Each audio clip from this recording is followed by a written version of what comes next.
So the striking force at the rate of 6 per district with 30 personnel each would be 6,500. So all in all, if Vishwaroopam was to be released in 524 theatres, the total manpower required just for bandobast and protection for Vishwaroopam alone for these theatres would be 56,440. Whereas the actual availability is only 9,226. Now I would like you to ponder over these figures. How is it practically possible for a state government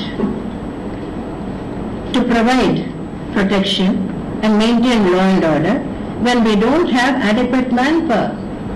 If it is a case of just 2 or 3 theatres, probably it could be done. But 524 theatres, I have given you all the figures.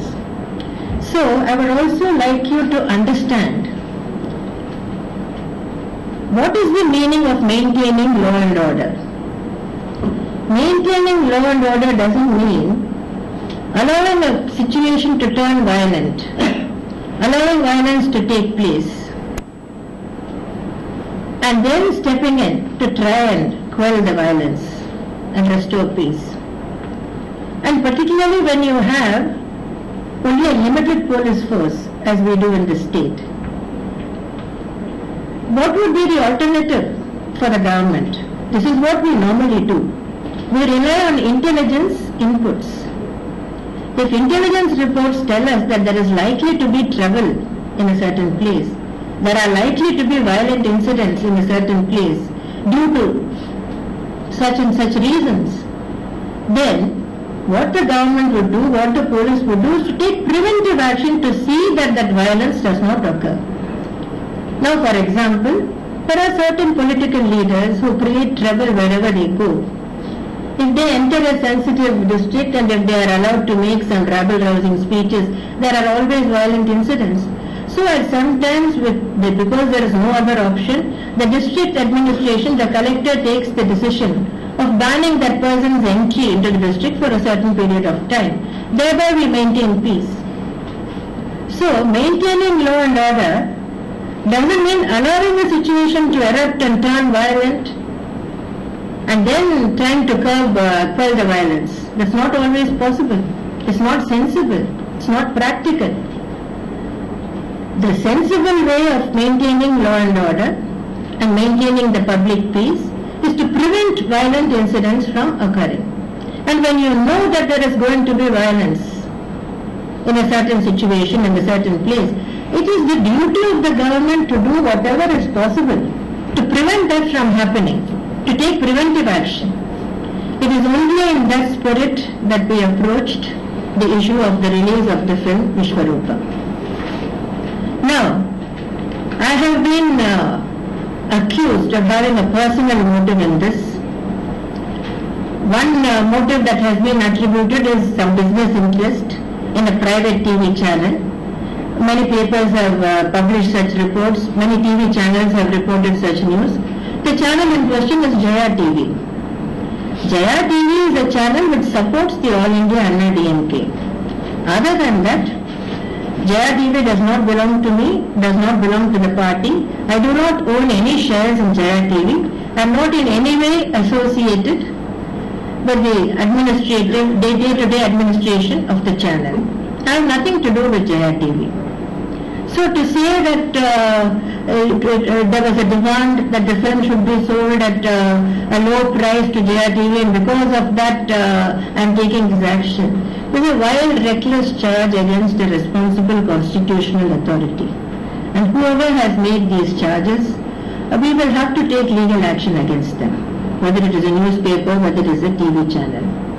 The second is that I have some personal motive, some personal grudge against Mr. Kamala Hassan. And the reason being attributed for that is that he made a speech at a function somewhere saying that a dhoti-clad, a veshti-clad Tamil should become the Prime Minister. Now, why should I take offense to such a statement?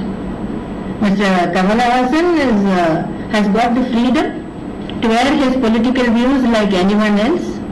If he wants a veshti-clad Tamil to become the Prime Minister, that is his opinion. And by now I have been in politics for enough years. I have been in politics for more than 30 years and experienced enough to know that Mr. Kamal Haasan does not select the Prime Minister of the country. So, at the time the elections take place, more than 100 crore people are going to cast their votes. And after that we have to see which formations emerge. And out of the emerging formations, the future Prime Minister will emerge. So why should I take offence? And then Mr. Karunanidhi has come out with a wild, fictitious story that I wrote a letter to Mr. MGR in the 1980s complaining about Kamal Haasan. Now this is one of the most ridiculous pieces of fiction, one of the most absurd charges I have ever faced in my life. In the 1980s, I was meeting Mr. MGR on a daily basis. He was the Chief Minister, I was the Propaganda Secretary of the party and an MP. Every day he would go to the Secretariat in the morning, I would go to the party office in the morning. In the afternoon, both of us would meet at his Mangalam office. We would have lunch together. After that, we would discuss various issues for hours together. I would brief him on all the issues concerning the party, about various petitions that were presented by party men, about various petitions that were given to me by members of the public wherever I went, and he would call the necessary officers and issue the necessary instructions. So when I was meeting him practically every day on a daily basis, why should I write a letter to him, and that too on such a trivial matter? So since Mr. Karunanidhi has made this fantastic charge, it cannot be dismissed lightly. So we will be instituting legal proceedings for defamation against Mr. Karunanidhi and all the newspapers which have published this fictitious defamatory charge. So I would like to make it clear that I have no personal grudge against anyone, no personal interest in banning the movie. I would also like to point out that if at all there is an adversary, if I do have an adversary, it is Mr. Karunanidhi himself, my political adversary. His family members are regularly producing movies and releasing them. I have not done anything to ban the movies produced by Mr. Karunanidhi's family members or stall the release. So why should I do so in the case of Mr. Kamal Haasan? Why should I have any grudge against Mr. Kamal Haasan? It just doesn't make sense. There is no reason, no motive at all. And then there has been some misleading information in the media that the state government doesn't have powers to ban a movie. Now that is a total misconception. I would like to correct that. We have the Tamil Nadu Cinemas Regulation Act 1955. Tamil Nadu Cinemas Regulation Act 1955. According to Section 7 of this Act, the state government has full powers to ban a movie if it feels there are sufficient reasons to do so. It was under this Act that the movie Damn 999 was banned. It was upheld by the Supreme Court. So the state government has got full powers. So, if I really wanted a ban on this movie, I could have banned the movie straight away. My government could have issued a ban under Section 7 of the Cinemas Regulation Act 1955. But we did not do that. I did not do that. If I wanted, I could have done it. But I didn't do it. So that itself should show, that itself should prove that this is not political vendetta. There is no reason for any vindictiveness. Mr. Kamal Haasan is not my rival in any way. The reason we did it under Section 144 was to give time for tempers to cool down so that both sides could have a discussion and come to an agreement. But there has also been a lot of talk. Mr. Kamal Haasan has said that he has pledged all his properties and he stands to lose everything if the film is not released. No, Mr. Kamal Haasan is nearing 60. He's 58 years old. The responsible adult. What he has done is to take a calculated risk, a calculated gamble. If he has taken a decision to produce a movie with a mega budget running to hundreds of crores, and he has pledged all his properties for the same, that is a conscious decision that he took. So how can the government be held responsible for that? How can the government be accountable for that? Now coming to the actual ban itself, I have no interest in movies. I stopped seeing movies years ago. Earlier, during my earlier terms as Chief Minister, many cinema producers and directors used to invite me to watch their movies, and once in a while I used to oblige them if they were friends. But now they have understood I am not interested. I am simply not interested. So actually they have stopped inviting me, because films don't interest me anymore. I have no time to watch movies. So I knew nothing about Vishwaroopam personally. And as for Muslim leaders who have been protesting against the movie, I have not met them so far in this regard. They have not met me either. What happened was that this movie was announced, that the release of this movie was announced. And leaders of several Muslim organizations, including a federation comprising 24 Muslim organizations, they presented a memorandum to the Chief Secretary. This was quite some time ago. Chief Secretary forwarded this memorandum to the Home Secretary.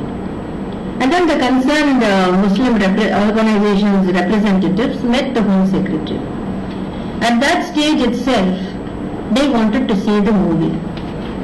So from the government side, a request was made to Mr. Kamal Hassan to show the movie to a few representatives of the Muslim organizations. Had he done it then itself, all this trouble probably could have been avoided. But he avoided showing the movie. He actually set a date, invited them all to his office to watch the movie, and after they all went there, then he told them that the release of the movie had been postponed. And so he was not able to, he was not willing to screen it that day. Then almost a month went by. Then again there was a delay in the release. That was because of a problem that he faced with theatre owners, because he announced release of the movie through DTH. Government was in no way involved in the delay of the release. Then finally, again, at the very last moment, when the film was scheduled for release on 25th January, on 21st January he called the representatives of Muslim organizations and showed the movie to them in his office. That was also at the urging of the government. After watching the movie on 22nd, all the representatives of the Muslim organizations sat together and decided that they did not want the film to be released. So then they asked for a meeting with the Home Secretary. They met the Home Secretary on 23rd and they demanded a total ban on the movie. After that there was a discussion at the highest level of the government, and at that time the Muslim leaders had announced a series of agitations, demonstrations in various places, and they also said that they would hold demonstrations outside each cinema theatre wherever it was released. So then the government took all this into consideration and weighed the pros and cons. If there were violent incidents outside 524 theatres, no government could handle it, no police force, no state police force could handle it.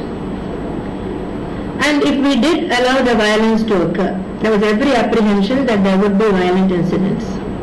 If that did occur, then the police would have to resort to lathi charges, bursting tear gas, firing water cannons, and then the government would have been accused by the same media persons and the same political leaders of unleashing repressive measures against a particular community, and the same Mr. Karunanidhi and other political leaders would have jumped on the other side of the bandwagon and supported the Muslims and said that the government is out to suppress and repress the legitimate feelings of a particular community.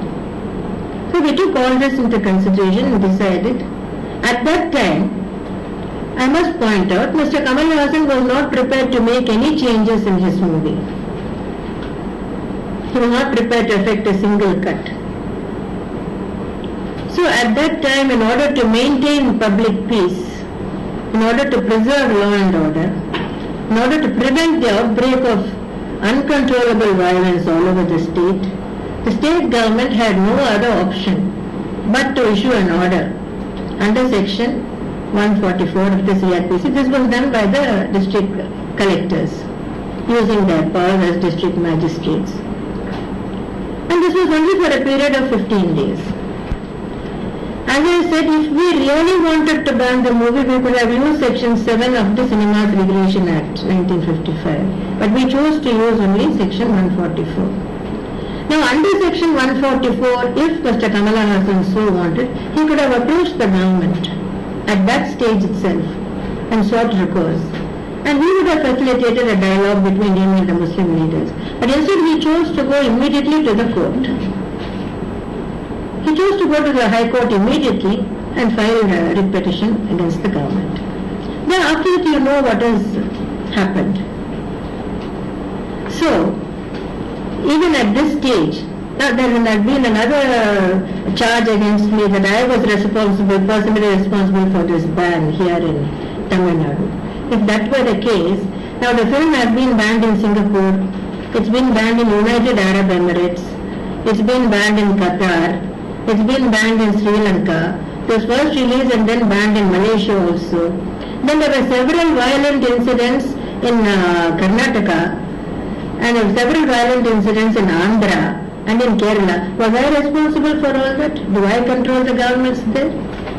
There were several incidents in Mysore where angry mobs burst inside a theatre, set fire to the theatre premises, smashed the projector.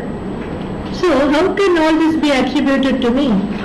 And in Singapore there is a big Muslim population there, also a sizable Muslim population. Why was the film banned in Singapore? Why was it banned in Andhra? Why was it banned in neighbouring Puducherry? In Andhra it's a Congress government, in Karnataka it's a BJP government, in Puducherry it's a different government. How can I be held responsible for this? So this